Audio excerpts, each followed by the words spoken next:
welcome back everybody. So I'm back on this 5.9 Cummins now. I'm working on the engine.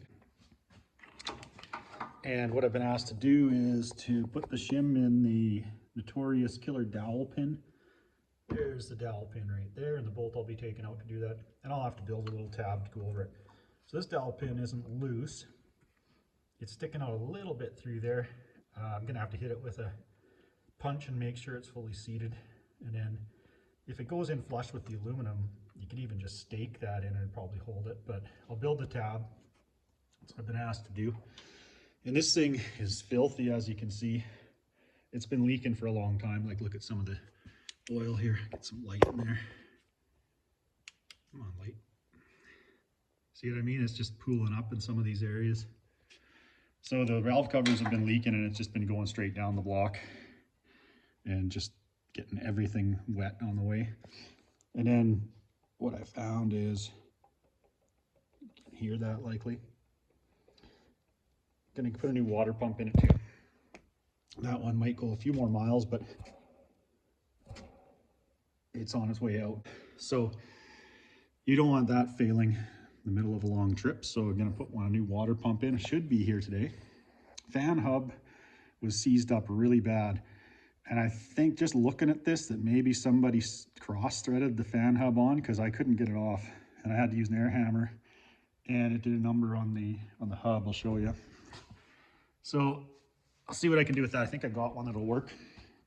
Also, was leaking out the front main seal, and it's pretty obvious that this seal's damaged there, lip seal. I'll show you why. When I took the balancer off, I've scraped all the oil and grease and stuff out of there and dirt. This was inside here. So somebody blew a belt, just like that. And some of the belt came off the pulley, of course, and went inside the balancer. And that's what took out the front main seal. So you can see that's green, just like the belt that's on it now. Anyway, so that's what happened. It's a story with this truck. So I've got to take this apart, put a new seal in the front cover here. It was leaking out the oil fill too. So I'll show you how to reseal that. I've got my new seal kit here. Unfortunately, the front main seal here didn't come with a speedy sleeve. I'll show you that too. And you can see the sleeve on this one's got a pretty deep groove in it. And this is a sleeve. It's not just another groove back there. This is actually a speedy sleeve there, wear sleeve. I don't know why there's moisture. I think maybe a little bit of antifreeze drip down there. So I got a new one here. And here's your SKF part number right there. But the best is to try to just get a front seal kit with the sleeve in it. So I'll be installing that. Making a tab for the KDP. I think I might start with that. And I'll just Loctite this bolt in. And then hopefully the water pump is going to be here today. Hopefully it's delivered today, because I got to get this thing out of the shop, make some room, and get on to some other projects. Anyway, I thought I'd take you with me on this one. I'll also be, since the valve covers are all leaking oil too, I'm gonna reseal them. If you got the valve covers off, you might as well do a valve set. And this thing doesn't want to start without giving it a little bit of throttle. And that can be the main shut-off solenoid there. So I'm just gonna have a look at the solenoid and see if I can get that to fully release, and see if I can figure out what's holding it up, and then hopefully we can get it back to just starting with no throttle. And then until it's warm, it doesn't want to idle. And I was just reading about that, and apparently that it's quite commonly that main shut-off solenoid that's acting up or jammed up. Like you can see some of the parts here. This is the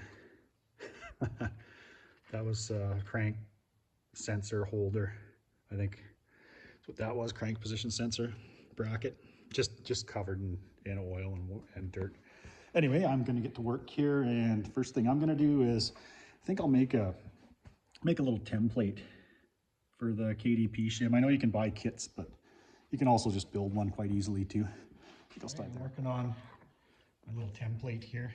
I just went over to the truck and kind of got the shape that I need there. It's got to be fairly long. It's probably a little more than an inch long to go over that dowel pin. You know, it doesn't have to completely cover it, but it's got to be enough that it's going to not allow that to fall out into the gear train. So I just put a black mark on it where I want the hole to be. This is just a piece of body metal. It's not that thick. It's probably 18 gauge. That's probably the thickness there. That's just where I cut it. It displaced some. See? Anyway, the point is that it doesn't have to be something super heavy. I know they've got those kits and they've got like a piece of 1/4 inch and a nice little socket screw that you can put it in with, which is all real nice, but this is all you need, something like this. And I'll just make sure that's lined up where I want it. Trace this out. Then I'll just have to grind this.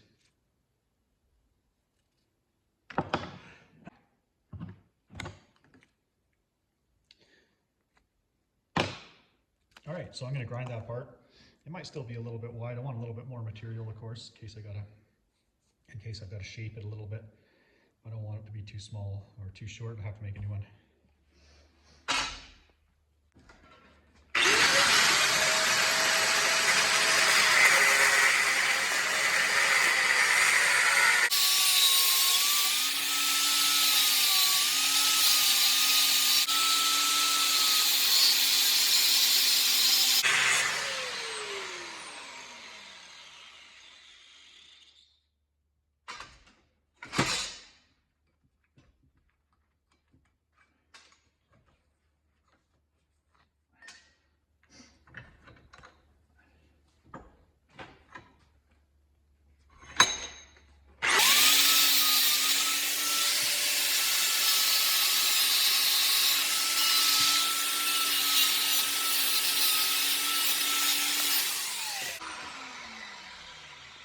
A little bit more shaping, and that's what I ended up with.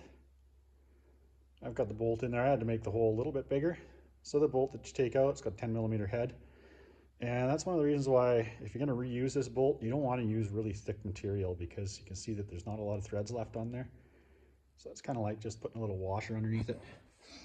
And, oh, it's kind of hard to reach in here.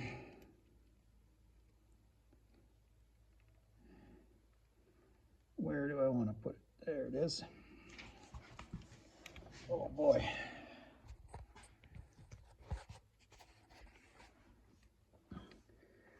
So,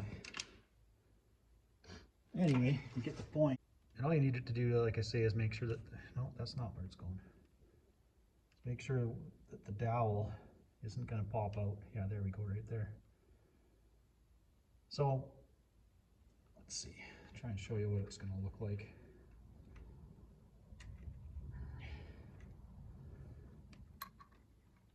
Kind of like that. Only it's going to cover the dowel up. So you got a rib there that's going to hold your shim or your tab.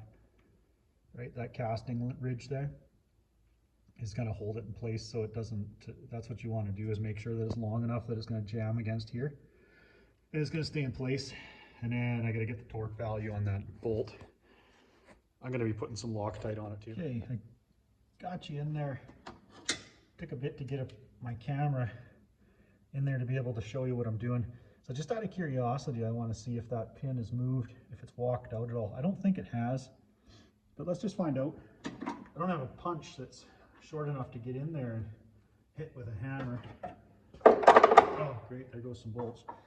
So I'm going to have to just use a bolt, kind of hillbilly style, but it'll work. This one should be long enough. Not much room to swing a hammer in here.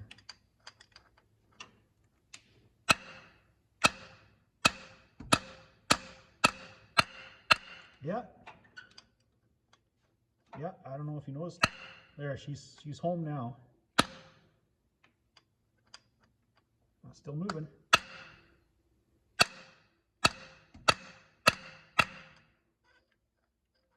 Oh, guess what? Now she's flush.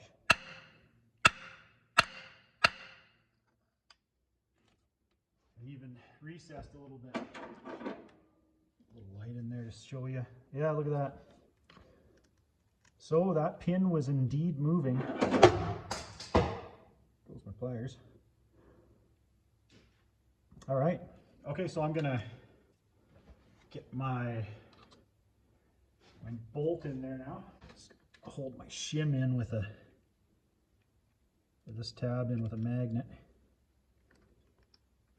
Kind of a pain with the radiator and everything in. There we go.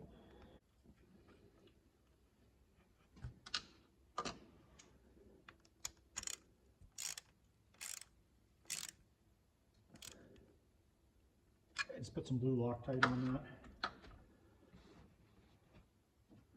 Alright. Okay, so you can see how I've made the dowel pin so that it kind of jams up against, it's not going to fall anywhere if it comes loose because it's stuck up against this bolt hole here, like where this, whatever you want to call that, build out in the timing cover, and then also this rib in the top of the cover. It's not going to turn this way up at all. So you just want to make it long enough that it kind of jams up in between all that stuff. Or you can just do the easy way and order one online. But we just don't have time to wait for parts. I've got to, like I say, I've got to get this thing done. And what I've done there, that's all you need. So I'm just going to torque the bolt, and the KDP will now be shimmed.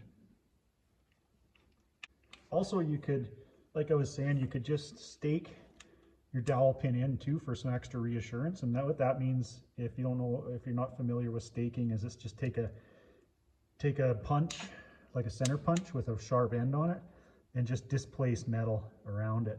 So once the KDP is back where it's supposed to be, it's fully seated, you could just displace some aluminum and some of the metal from the KDP with a punch, and then that would just stop it. It'd kind of hold it in there, and then you could put your tab over top of it, just for good measure.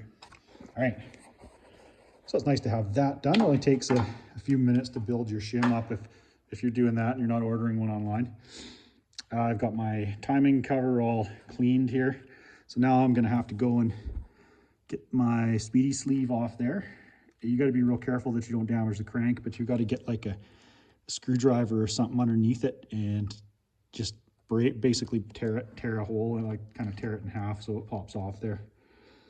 Put my new one on. Okay, so I had to do this from underneath, and it's hard to get my tripod underneath here, and I don't have a lot of light. All right, hopefully you can see that okay. Can't touch anything on this truck without getting covered in oil. So you just got to kind of work the edge of it out open like that. Don't hit against the crank, hit away from the crank if you can. This is going to be tough because I can't really, between trying to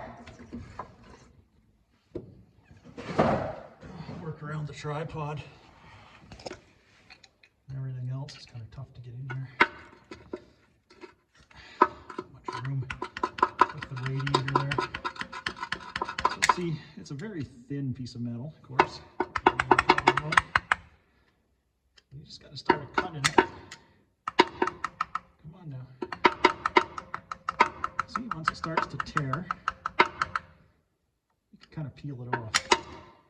Come on now. I can get at her from up here now.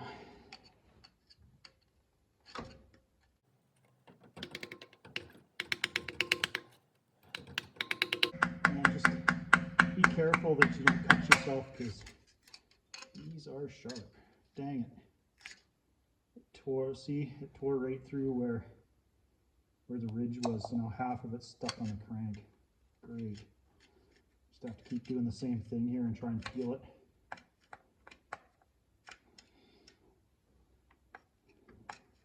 Just need a real sharp screwdriver. Oh, see, she's moving a little bit there.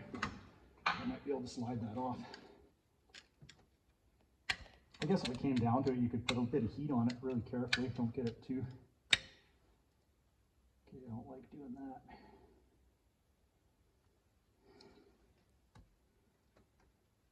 Don't get it super hot or anything, but I think I'm going to try that. Is just heat it up with a torch.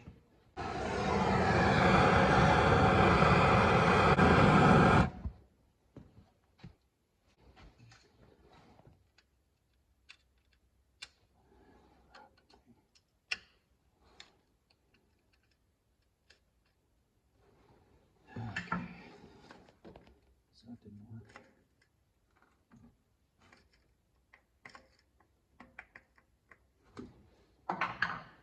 apparently I didn't remove this properly. So what I'm seeing is take a blunt chisel, so one that's not very sharp at all, and just tap the speedy sleeve in a couple spots. I did in a few, is whatever I could get at it.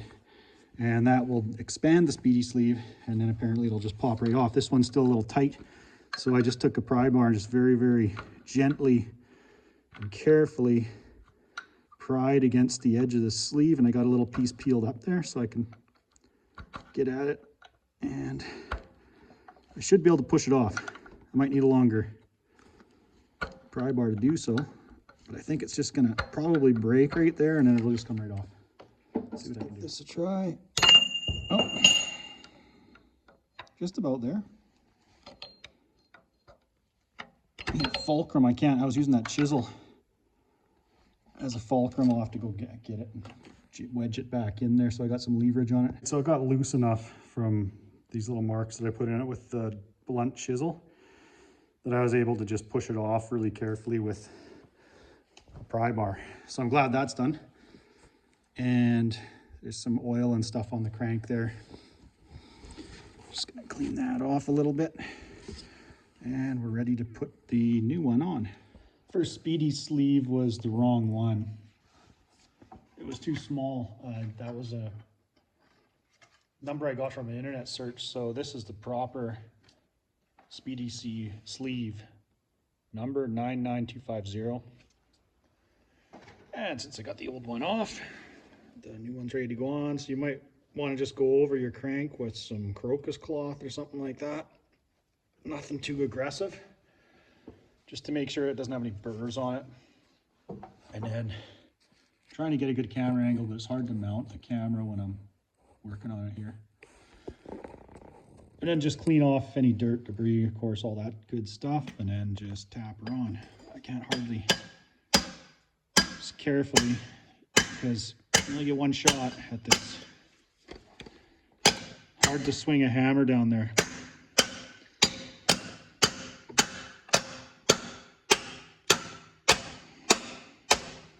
So it's going to align itself as it goes on the crank. Goes my hammer.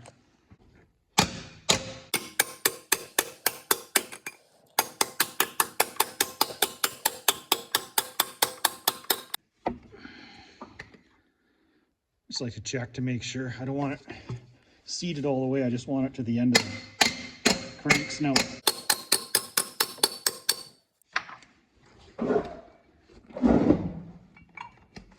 Of course, the friction builds as it pushes on further.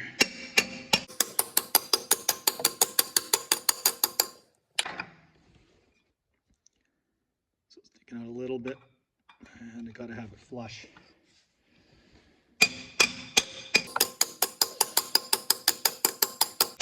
Of course, ideal conditions are if you got the engine out or more access there. That's perfect. More access to the engine without a radiator and everything else in the way. In any case, I'm glad that's done. Took an extra day to wait for the part to get in. It was nice we got it overnight though. And then just be careful with this surface. You don't want to score that now. Nice fresh seal surface there. So what I'm going to do now is I think I'm going to leave most of this apart. I want to find top dead center so I can start setting the valves. So what I think I'll do is start with top dead center number 6. I'm going to start back there because that's the hardest one to get at. I want to get that over with. But I'm going to I'll try and find top dead center before I put my put this cover back on, because it'll just make it that much easier. Then I'll put the cover on so that while I'm doing the valve set, I don't have to worry about anything falling down inside here. With my mind, I'm going to start with number 1 and do the valve set according to, there goes my ratchet, according to the procedure. And the reason why is because, come on, stupid light. I was so close, see, almost on top dead center there with the timing marks on the gears. I pulled the first rocker valve cover off. I'm TDC number 1 right now, so I'm not going to rotate it 360 degrees just to start at the back cylinder. It's kind of a pain to get back there. You got to pull the valve cover kind of off to the side to get it off from back there, but it's not really that bad. I just like getting that out of the way because it's hard to reach. But anyways, now that I've got it pretty close to TDC, I'm just going to go ahead and put my covers back together here. I think I'm going to have to go get my small torque wrench. I forgot to bring it home. And what you're going to find on your, depending on if it's an aftermarket balancer or not, I think this is a factory balancer. They usually have a 0 that is top dead center, but this one's just got a straight line. Straight line facing straight up is number 1 TDC. So that's the way I'll be installing the balancer when I put it back on the engine. First, I've got to go ahead and get my front cover ready to bolt back on here. So I'll be putting the main seal in the front cover, taking the old one out, and then putting all the seals in that oil fill tube. All right. Just got this on a couple pieces of wood here. Seal out. Damaged.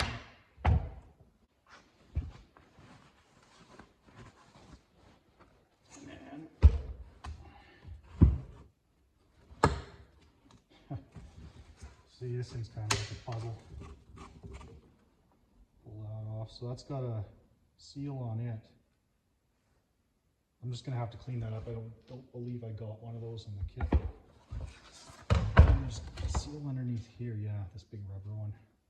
It's like a quad ring. There we go. This definitely was leaking. It might have been just because it wasn't tight enough. I'm not too sure. But I'm going to clean all this up really good.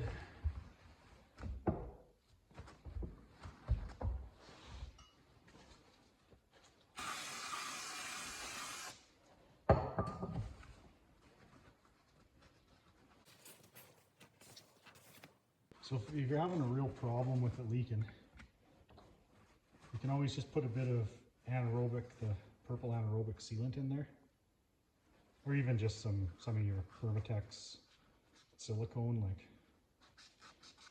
the ultra black or silver stuff, whatever you think is going to work best. All right, got to put a little bit of lube on this.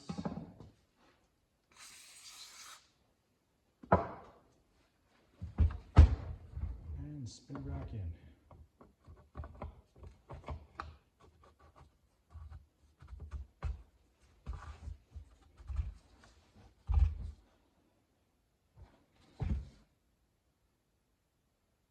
Just be careful that, because it's plastic, that you're careful. Oh yeah, that new seal's holding it. It's pretty tight. See that? Okay. Well, it sits in there kind of like that, so hopefully that's lined up. Clean this up too. This guy is broken, and it was like that when it was removed, so I'm not too sure what happened there. Clean that up the best I can. It's not good that the thread's broken on it. Probably not a very expensive part if it has to be replaced. Get one from Cummins. This one actually, this has a hex on it, so you can turn it in with a wrench. If it's leaking, get it nice and tight.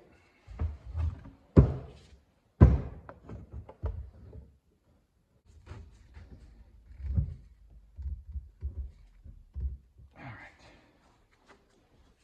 and that's that. Saw my main seal. Here it is here.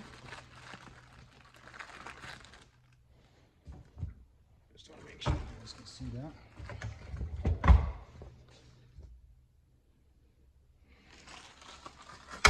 Oops. Very similar to the rear crank main seal. It's got a installation tool with it, and you've got your plastic guide to put the seal, to install the seal inside the crankshaft. And we have directions on how to put it in. Right.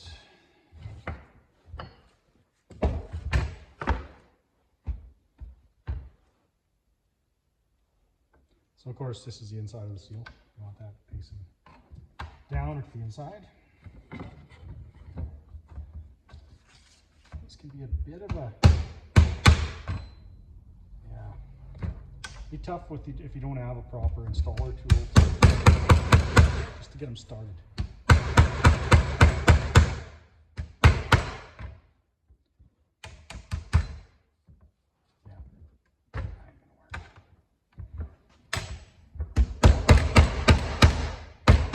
Hard to get them kind of, yeah, there we go.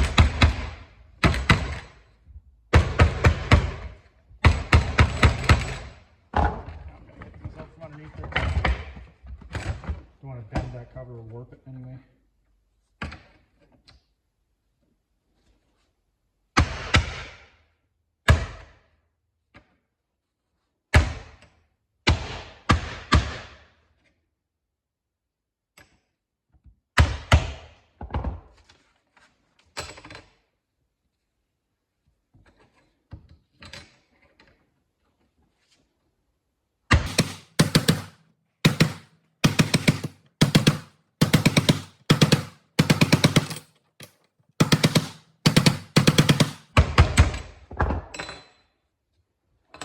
And there you have it.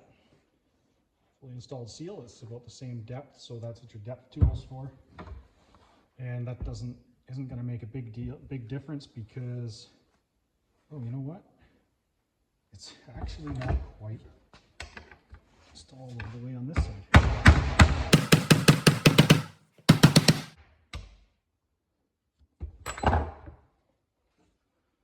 So I can tell by looking at the paint ring in there.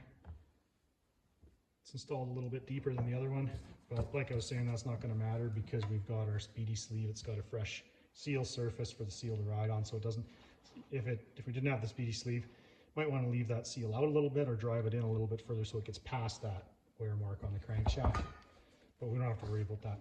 So I'm going to leave this cover, well, I may have to take this out, our guide sleeve here, and put it on top of the crankshaft and then slide it all together.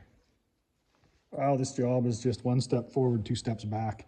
So here's my gasket, and you can see that this came from Amazon. You can see that it lines up really good on the bottom there, and then when you get up here, pretty good, but then, oh, look at that. Don't ask me what the difference is, but this definitely is the wrong gasket. So I've used the main seal. I guess I'm just gonna have to try to get a new front cover gasket. Very, very, very annoying. I want to get this job done and get this truck out of my shop, and now it's going to be another day. So first the speedy sleeve and now this. Stay tuned. Even though I'm pretty bummed out about the parts, they're not going to be here for a couple more days. I can still replace all the valve cover gaskets, get the new ones there. There's the covers. And set the valves. What I can't figure out right now is, sure, I don't have the dampener on, but top dead center usually is that mark there, up here, lined up here, because that's where your filler neck, about where the filler neck should go is from what I can see. Maybe the filler neck goes down there and that's where you line the mark up. I honestly can't remember. I know the 24 valves, it's you pull the breather out, and that's where you line up your top dead center. That would make sense, that if it's down there, if you can see it and you line it up on the cover. Let's just go take a look at the cover here and find out. Okay, so if I took that out, where's our mark? Is there a mark on there somewhere? I don't see one. Okay. Don't see anything up here either. I'm not taking that back out anyways. You get my point. I like to do it that way. The proper way to set the valves according to the factory. Anyways, I've got my marks lined up down on the gears there, but I think they're a hunting tooth pattern, so that's not helping me at all. Anyway, so I just lined that one up on the bottom, and it's obvious that this number one is on top dead center now. I watched the intake valve come back up. My marks are lined up. the ones I think I need to line up, and both valves, both rockers are loose. This one I'm gonna set these at 10 thou on the intake, 20 thou on the exhaust, and you can see that I've got a 20 thou feeler gauge in there, and look at how much movement is in that exhaust rocker. So I'm gonna have to set all of these. I'm just 10 and 20 is middle of the road. My spec is intake valve. I just wrote this down. I like to either photocopy the page out of the manual so I have it, or else just write it down quick like this. Okay, so that's going to be on TDC, and then bottom, what they call BDC, which is basically just TDC on number 6, or exhaust on, you get my point, number 1. So intake 6 to 15, exhaust 15 to 30. So middle of the road is going to be your spec of 10 thou intake, 20 thou exhaust. So that's what I'm going to do. TDC intake 124, exhaust 135. So I can set both on number 1. And then I'm going to go, sorry, I just got a text banner popping up here. It's distracting me. And then of course, intake 356, exhaust 246. So all I do with this is mark each one with a paint marker. I've already brake cleaned all these off. That's why there's no oil on them. And then I go back after I'm done paint markering them. I go back and wash the paint off for the next, so the next guy can mark them again, and he's not going to get mixed up with all these different paint marks on the rockers. That's my system of doing it. So I'm going to set the first ones, rotate the crank 360 degrees. I've got my ratchet on one bolt in the crank there, and I'm just being real careful. And then I'm going to set the other valves, and then I'm going to put new gaskets in and put the covers back on and be done with it until I can put the front cover back on. So I'll just put you back in the tripod here, and I'm going to get to work.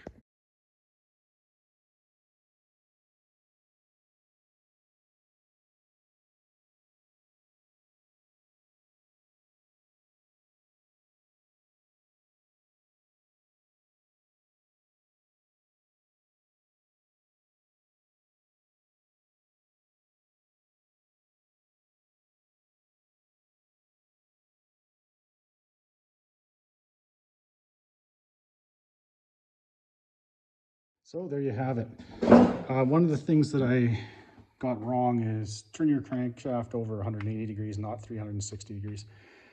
So there is O-rings. I'm gonna have to pop this one back out and replace an O-ring. And make sure you put the valve cover from the front. Number 1 and number 6 has these studs. Make sure the cover's matched up, because the bolt won't tighten down. That stud won't tighten down if it's the wrong valve cover like this one. See how it's recessed? Anyway, so that's about the only thing you need to know about that. I just started putting the covers back on, starting in number 6, because once I get that number 6 cylinder, the valves set, I don't mark them or anything. Just put the valve cover back on, and then number 5, same thing. Once you get them both set, put it back on just like I did. And then you don't have to worry about getting anything mixed up. When you're done, you're done. And this one that's nice that that's resealed and the valves are set. And I'll just show you.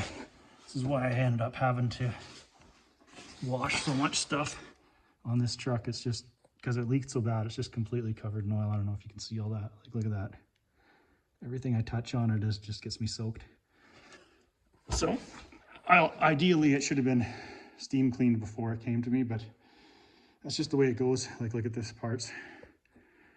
So anyways, I hope that helps, guys. I'm going to wait until my parts come in on Monday morning, and I'll get that front cover put back on. The killer dowel pin is not an issue now, and maybe even the water pump will be in, and I'll be able to change that and get this job completed. It needs a harmonic balancer, but the customer doesn't want to change it at this moment right now. Like, it's not that bad. The rubber is starting to fail in it. So he's going to need one soon, but that's not a big deal to change when everything's back together. I'm just about ready to get this dirty old thing buttoned up. The water pump did come in time, so I don't have to put this thing back together, then take it apart again to put the water pump in. Again, that's just what the customer wanted. So you can see this one's nice and quiet. And as you can probably hear that, the bearings in there, and hear the play. So it's on its way out. So let's get this new one in, and then I can put the timing cover back on and get this thing out of here.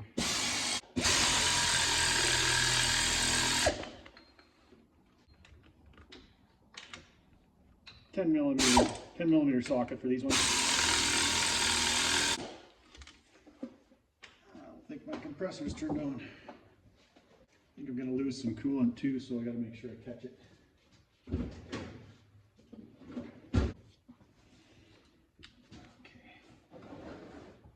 Catch bases. Oh, not really. I honestly thought it was going to take more to get that to pop out of there. But just a little tap, and it's a little love tap, but that's because it's got a rubber it doesn't have an actual gasket, it's got an O-ring seal. Oh boy, I got a mess to clean up now. Okay, so there's your water pump weep hole. If your water pump's leaking out of that hole, it means that the bearings are so far gone, which this one was close to, that the seal's starting to go and it'll start to leak out of there and let you know that it's gone. If you guys didn't already know that.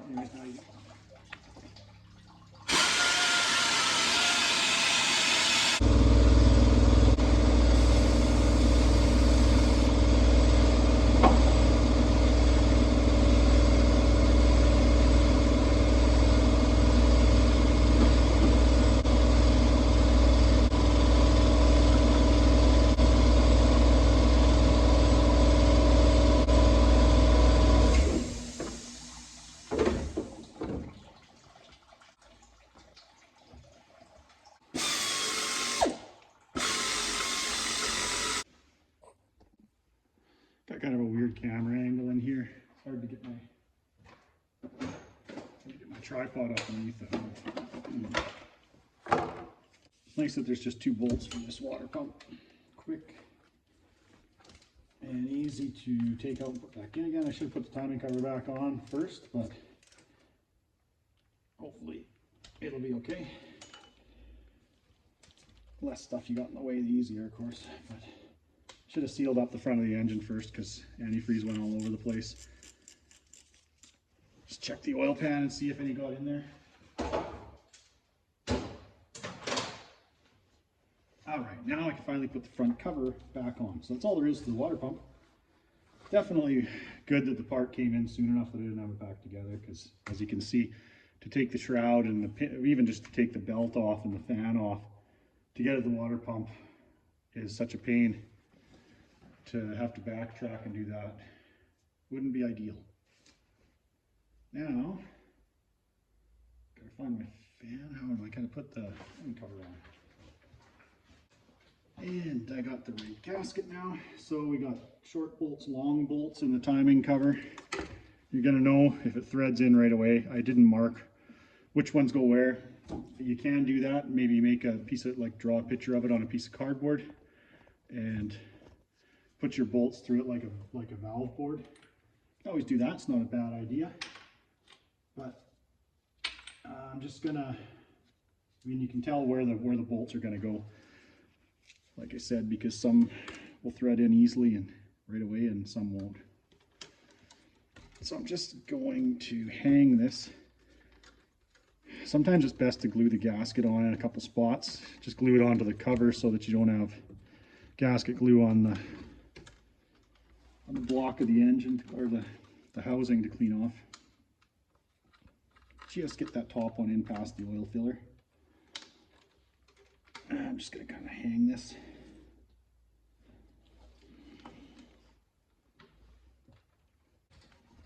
Oil filler's got to move a little bit to fix that. Didn't realize that it's on such an angle. And got a short one, yeah. So 2 short bolts up here.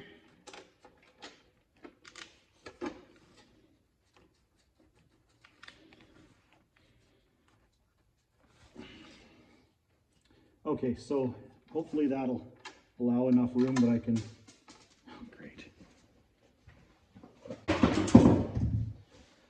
Okay, I gotta now find that bolt that just fell out and bounced down to who knows where. What I do though, I'll just put another one in so I can get everything lined up. Okay, gaskets are going on dry. I know it's kind of a controversial topic, but I've got my little seal guide in there to get it over the end of the crank, and just don't want to go. Come on now. I gotta hang it because to keep the gasket lined up and everything, I've got to have a couple bolts threaded in there. But she ain't lining up right. Those ones aren't started anyway. That speedy sleeve makes it a little tighter. See what I can do from below. Had to clean up some antifreeze before I could get underneath this thing.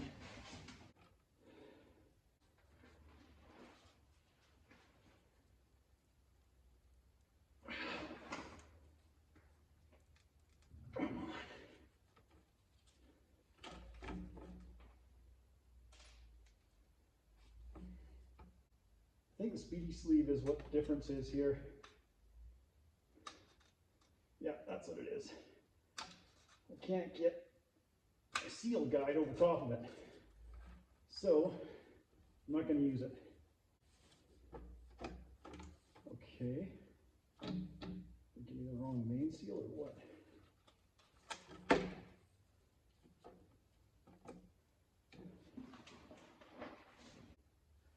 Nope, I'm going to have to use it. Okay, this isn't going to go on easy. There we go. Now she's going. Holy cow.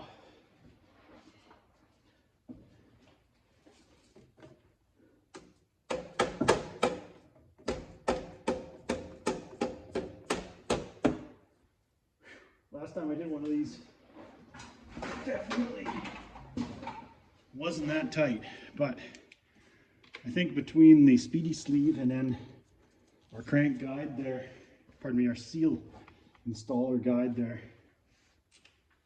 between the two of those,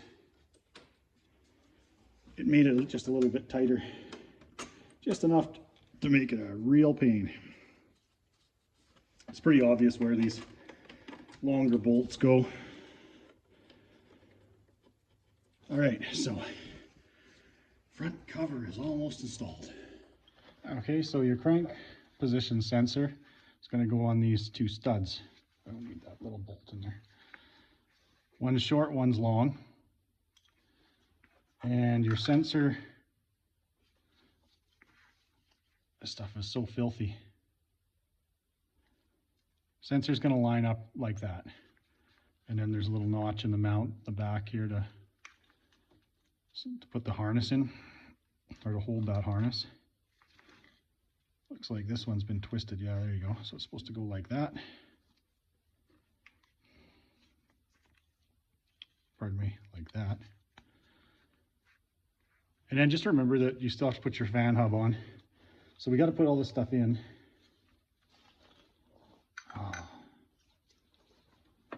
Get all this stuff back together. And make sure that you route your harness right and everything for when you put your fan hub back on. And you got to set your gap for your crank sensor to the harmonic balancer once you get that back on.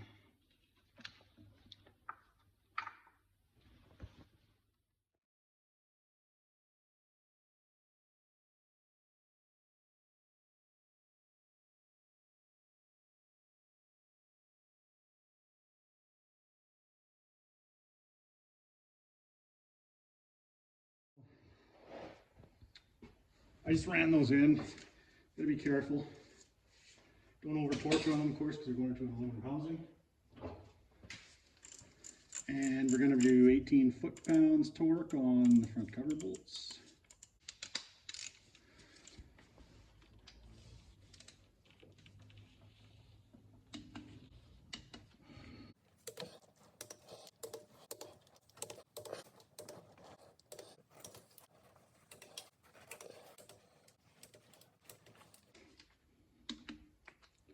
And check a couple of the last ones. There we go. Good. All right, now engineered so you can only put it back together one way, of course, which is good. Get a crank position sensor on here, like this. So it just kind of goes right over top of the studs there and the hex on the studs. So you got to torque, put them in first and then get this on. And I think before I put the fan hub back on, I will put the harmonic balancer on. So I'm going to start. So I can set so we can set this gap here on the crank position sensor. This is just for your air conditioning system, it's a mechanical engine. And apparently the air conditioning isn't working on this thing, so it probably needs a charge. Okay. Oh. These ones are 12 mil. Just to make it, nope. I say 12, I meant 13. Just to make it that much more fun.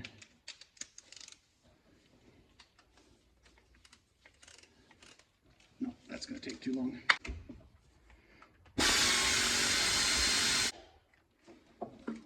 Stupid thing is not lined up.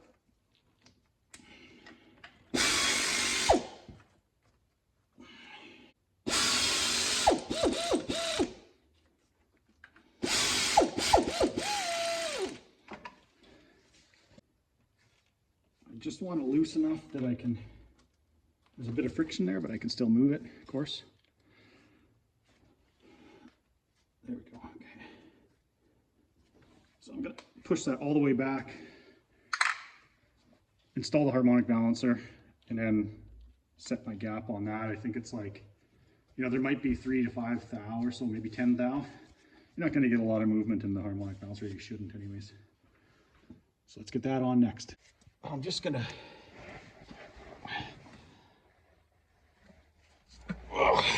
try and get this on there.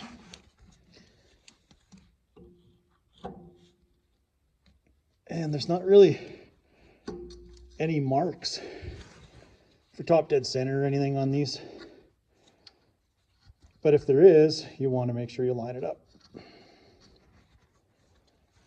I don't know if this balancer has been changed. I don't know if it's the factory balancer or not. There we go. So you got a 15 millimeter socket for your bolts on here. Kind of a pain to see inside there. This balancer should have been replaced. The rubber's going to wear out on it soon. I think that the customer just kind of had to call it at some point instead of just continuing to buy parts for it. But at the same time, older vehicles, that's just the way it goes. You start, so you can see how the rubber's deteriorating there. I suggested not reusing it, but this isn't that hard to change in the case that he gets a few more miles out of it. So just be really careful with these bolts. They're fine thread, and you don't want to strip them or anything because of course they go right into the end of the crankshaft. You want to cross thread them or something like that. So just be careful and make sure you're lined up really good. And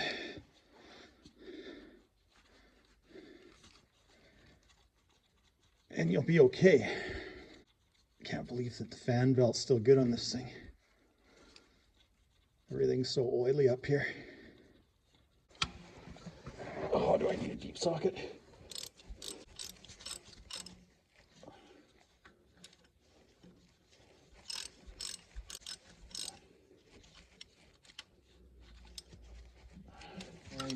I'm just got a pry bar in there, just on that little notch there for your sensor to read, to hold it in place, and that'll be enough to, that stud will be strong enough to hold it. 92 foot-pounds torque. I'm just gonna get my torque wrench on a bolt here. Just jam it up there.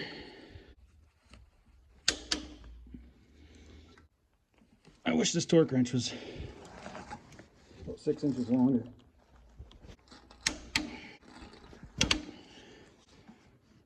And the fourth one. What happened there?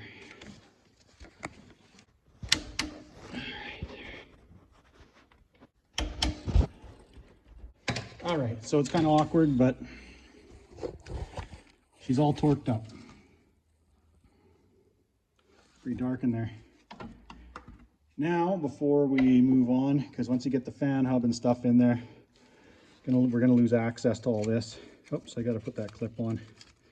I'm pretty sure this harness just stays underneath the fan hub, tucks underneath there. But before we do that, don't forget to set your gap on your crank sensor here. So you gotta get it fairly close. And I'll probably just throw a feeler gauge underneath there and tighten her up. All right, I'm seeing different figures. One says 40 thou, one says 50 thou. I'm going 40. It's like the thickest feeler gauge I got. I could stack it with a 10 thou. And I'll just go a little bit loose because between 40 and 50 thou, so I got a little variance there. As you can see, that's not super tight. All right. And if you want, you can do your 18 foot-pounds torque on these. I'm just going to make them as tight as they were. All right. Now, get that fan hub. My mistake. You don't want to run this underneath your fan hub. I don't know why. I thought that's the way it was, but I did. Because if you ever got to get that harness out of there, the plug won't snake underneath there. So don't do that. And I noticed that somebody's replaced 3 of these bolts on this, so I don't know what the story is with that. They rattled out or what. But they should have the 10mm head. Instead, somebody's put these ones in with like a 12mm head. That just makes it a bit of a pain to put back together. Oh yeah, and don't forget to put your little harness holder on there. So yeah, just make sure that that harness is routed so it's not going to hit the engine accessory drive belt.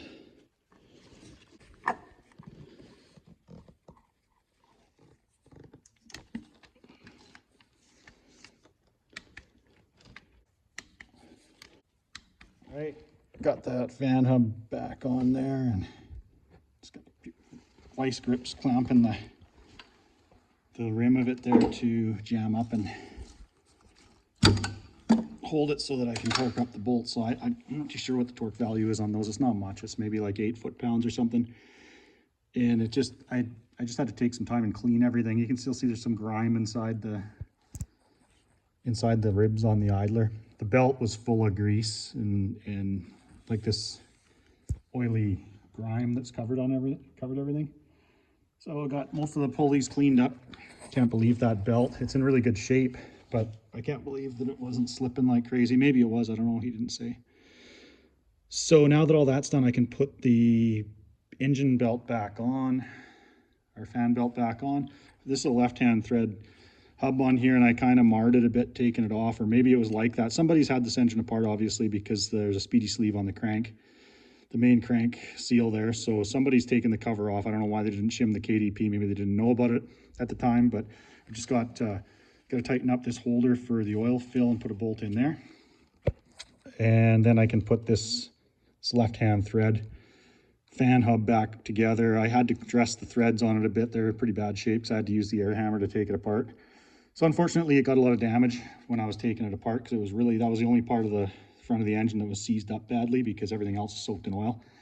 And that fan hub, I thought maybe I could take one off my parts truck, but the Dakotas, even though it's the same size and the bolt pattern, everything is the same on the viscous coupling, the Dakotas are right-hand thread. This is on left-hand thread, so that's unfortunate. I'm just going to put it back on, and I won't tighten it up very much so that it can be taken off again in the future without doing any more damage. So that's where I'm at. I got to get this back together, and we're almost there.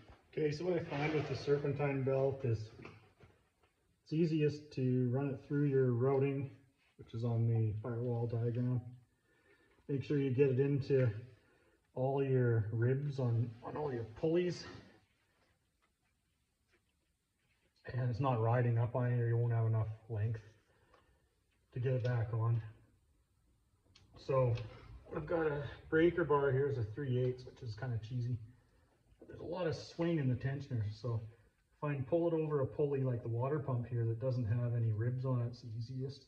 Yeah, and then of course it's got to come off the air conditioning compressor. Put one down.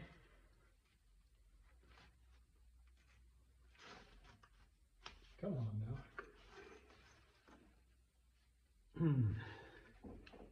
Oh, fell off the tensioner. Okay, well, I guess I'm gonna have to mess around and get this back on there. Okay, try this again. I just want to make enough slack to slip it over top of the water pump pulley. Nice and smooth, it runs off the back of the belt. There we go. Make sure you do that before you put your shroud and fan in, of course. And just make sure your crank sensor harness isn't gonna make contact with your belt, and you should be good to go. All right, now for the shroud and the fan.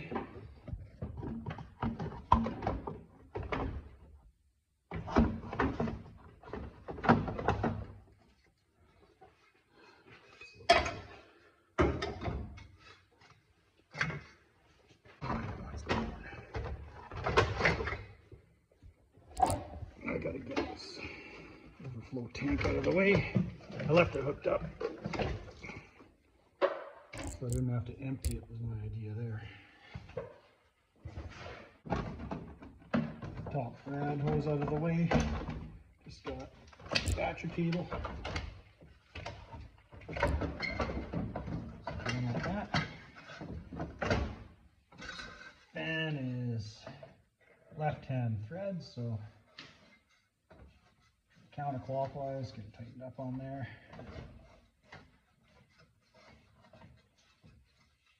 I know what goes on because I cleaned the threads up and threaded it on. There we go.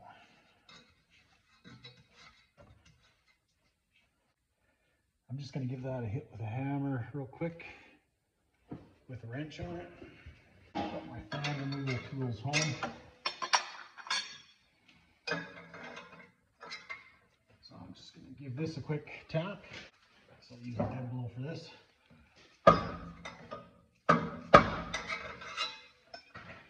The whole idea of the left-hand thread fan is that it won't come loose. So I'm not going to worry too much about how tight it is. It's seized up on there pretty bad. So that's pretty much it. Got to put the tanks on. I got couple of bolts, 4 bolts to hold the shroud on. It's really quite easy to get this all back together from here. The tanks are pretty self-explanatory. They just kind of slide in with your little notches and stuff. So I'm going to finish that up, fill her up with coolant, and should be good to go.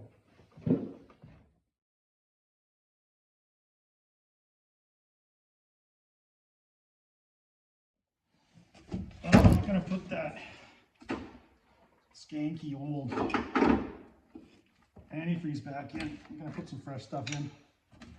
Who knows how old that stuff was. And I got this stuff given to me, left over from another job. Hopefully a couple gallons. Bring it pretty close to the top. Customer may have to just grab a couple gallons himself. I think this is all the green stuff I got left.